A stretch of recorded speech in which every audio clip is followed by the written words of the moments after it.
What's up everybody, Chris from Crosshammer Films, and on today's video we'll be talking about one of the most echoed phrases in the filmmaking community: gear doesn't matter. Alright, so there are two sides to this phrase. You have those that say gear absolutely matters when it comes to anything professional, and those who say it's not the gear but the creative behind the gear. Now at one point in the beginning of my filmmaking career, I fell for the trap of thinking if only I had this one piece of gear, could I achieve this specific shot or film. But as we all know too well, that is so far from the truth. I'm going to be breaking this down into two sections that completely rewrite the phrase into what I titled the video. And afterwards, you can tell me in the comments if you feel I'm right or wrong about certain things that I've said.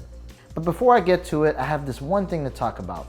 The first thing people think of when they hear gear doesn't matter, or in fact does matter, is cameras. Contrary to that, cameras usually do not matter as much as other pieces of gear, so let's get right into it. Alright, so there are three main categories where gear doesn't really matter all that much. For the first category, we're going to be talking about indie filmmaking. For indie filmmaking, especially when you're starting out, you can really shoot on any camera you have or can get your hands on. And the most important thing for an indie film is the story. If you don't have a good story, your film is going to suck.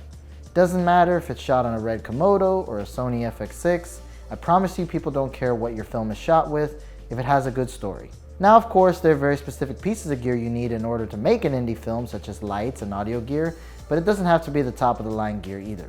For the second category, we're going to be touching on YouTubers. There's so many videos on what camera you should buy to make YouTube videos, what lights, what mics, the list goes on. But to put it simply, if you have a smartphone in your pocket, you can start making videos today.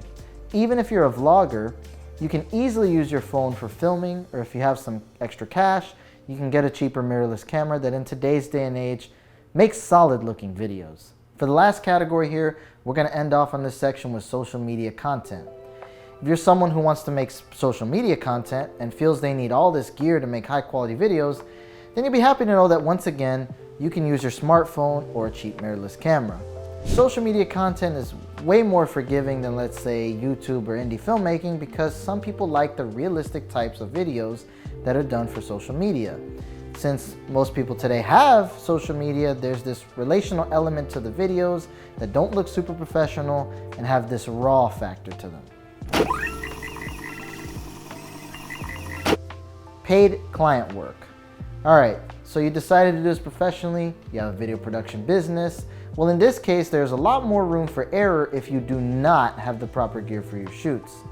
For example, if you just started a production company and only have one camera, a few lights, and a shotgun mic, you're going to be limited to certain types of jobs. For interviews, you're going to be locked onto only one angle, and you'll also be locked into only being able to charge a certain amount for your work. High-end productions.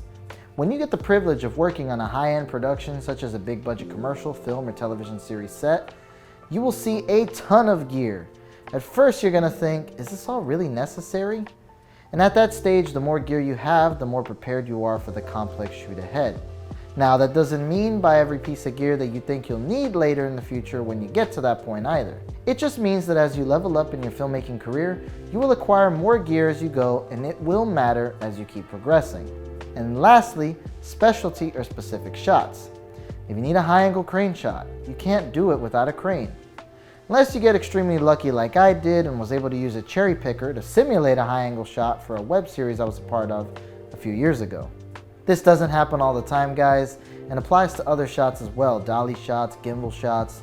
Sure, there are ways you can achieve similar effects using other DIY methods. Shout out to Filmright for being the master of these. But ultimately, if you want specific, you need the right tool for the job.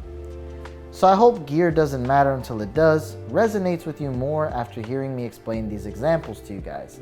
And I want to say that I do believe that the person behind the gear does matter, and how you operate the gear absolutely matters.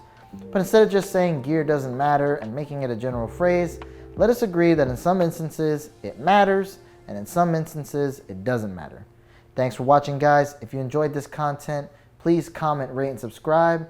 And until next time, peace.